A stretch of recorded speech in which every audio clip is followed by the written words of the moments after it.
670 AM, 96.3 FM, The Source.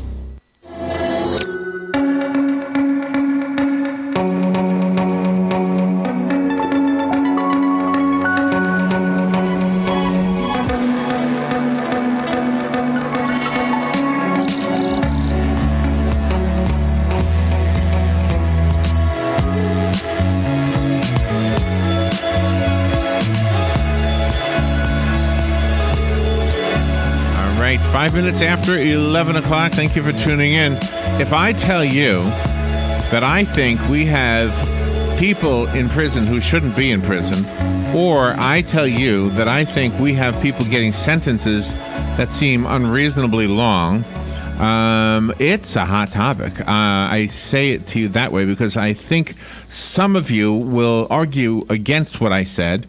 Some of you will defend the fact that we have a lot of people in prison, and others will perhaps feel that I'm saying that as a way to make a statement without making that statement, that we need to do something about those people. I'm going to tell you that I feel all of the above. I feel like there are some people in prison right now who receive sentences that were just unreasonable. I also feel there are people who are let out of prison that perhaps shouldn't have been let out. It is weird when you hear about people. There was a lady this morning, who was it, 5 years for voting? What was that thing? Yeah, in prison this morning. There was a story this morning. A lady, I guess she didn't get her. This is in Texas. She, gosh, I don't have it in front of me, so I'm just remembering and paraphrasing, of course. But she went to vote. She was not eligible to vote because in Texas, I guess she was a felon. Yeah. But she was out of prison. Oh, she was on probation. That's what it was. Oh, okay. So she didn't have her voting rights restored, and she did not know that she wasn't supposed to vote. So she went to vote. They told her she didn't have anything on file, and she said, "Oh, that's weird." And they gave her some paper, and she filled it out, and she voted, and now she's got to spend 5 years in prison. Oh, my gosh. Now, that to me is crazy. Yeah, those people should never have given her the paper. They should have said, you have to go down to the voting office. So now take that, and let's add to that the president, not just necessarily Trump. I don't know how much he's done, but any president. I always will say, and maybe based on what the next guest is going to talk about, maybe I'm wrong. I will always say, how do you possibly connect the president to a Texas law, or the president to anybody in prison? Now, I know the president at the end of his term will often allow people to get out. What do they call that? Not forgive. Pardon. Pardon. Thank you. That's Linda right there. Linda's voice. Linda K. Mancillas is on the phone. She is an associate professor of political science at Georgia Gwinnett College. She serves as chair of the American Political Science Association's Committee on the Status of Latinos and Latinas in the Profession. She's the recipient of the American Political Science Association's Latino Caucus. Am I saying this right? Oh my gosh, all this Spanish. There you go. Alariza Sosa Riddell, I don't know, mentoring award. Forgive me, Linda, for messing that up. Her book is called Presidents and Mass Incarceration, Choices at the Top, Repercussions at the Bottom. Good morning, Linda. Good morning. How are you? I'm good. Where are you calling from? I'm calling from Lancaster, Georgia, which is right outside of Atlanta. I teach at Georgia Gwinnett College, and I teach American government and judicial politics. And Okay. So I'm very interested in mass incarceration, and I wanted to investigate how this has happened. We have 2.3 million people in jail. Okay, We have more people Linda, Okay, Linda, I can hear you and I can understand you, but it's not easy. Are you talking through a speakerphone or Headset? a headset? Yeah.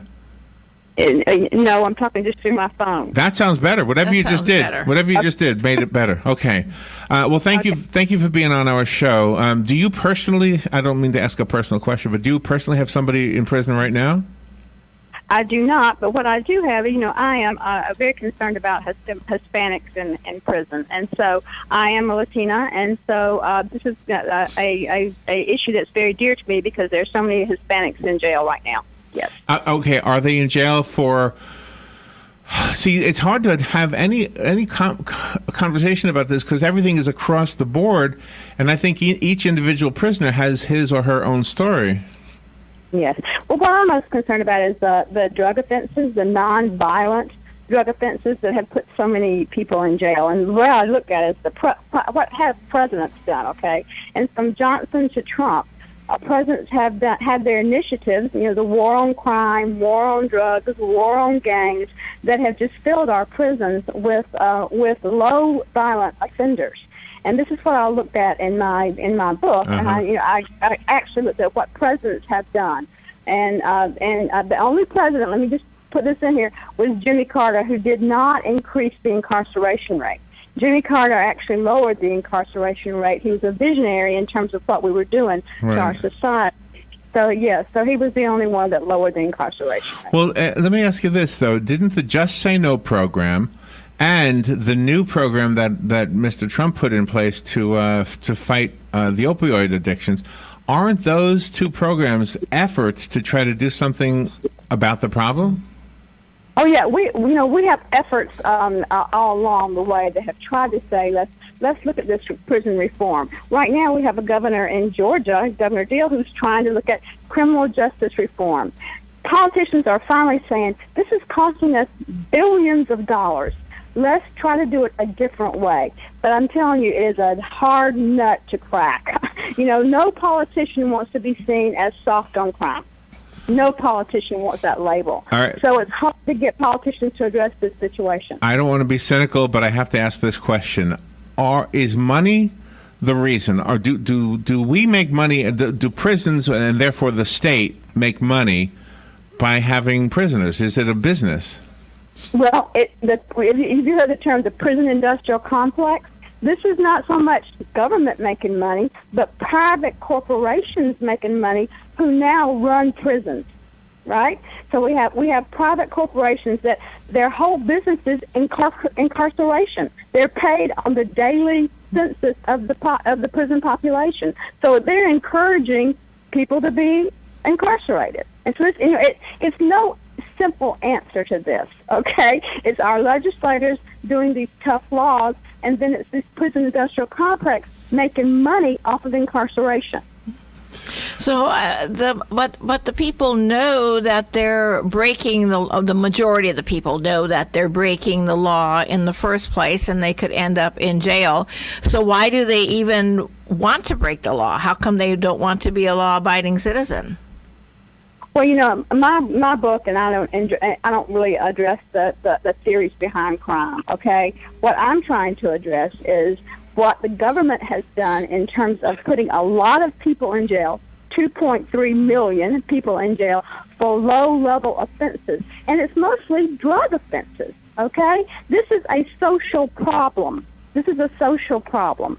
And so, and it's a public policy problem. Yes, people, marijuana is a very good example of it, right? Should we be putting people in jail because of marijuana? Now, I'm not talking about drug kingpins, and I'm talking about these people who are drug, the criminology in terms of these big cartels. Oh, like heroin and things like that.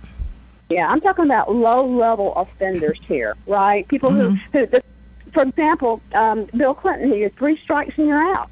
President Clinton's actually apologized for that and said, listen, I overshot the mark. Let's go back and look at how long we're putting people in jail. Let's look and see what probation's how we've kind of limited probation and get these people out of jail and productive society members. And we have never addressed rehabilitation in this country. It has never been done right?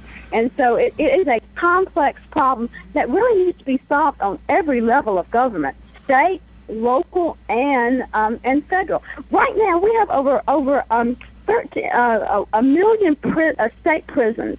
1 million state prisons. Okay, we have over 600,000 local jails. We have 225,000. I'm sorry. We have all these different sort of people that are in jail. I'm sorry. I kind of said this is the population of the jail. It's not actually how many we have. But this is just a problem where we're doing mass incarceration needs to be addressed at every level. I found the book on Amazon. It's called Presidents and Mass Incarceration. It is written by our guest, Linda K. Mancillas. She's a PhD. Did you say you're in Atlanta? Where are you? Yeah, I'm right outside Atlanta, about 20 miles outside Atlanta. Yeah. Okay. And it looks like your book is doing pretty good on Amazon. You're getting some good reviews. Do you have a website? I have a website at my school website, Georgia Gwinnett College. Okay. Well, I appreciate what you're saying, and I think you're right. I think any across-the-board statement, though, it's hard to say that across the board. A couple things. I don't see across the board that nobody's rehabilitating. I think some are, but I hear what you're saying. So let's get the book and try to figure out what we can do. Thank you, Linda, for being on the show with us today. Thank you. I appreciate it. All right. We'll take a break. We'll be right back.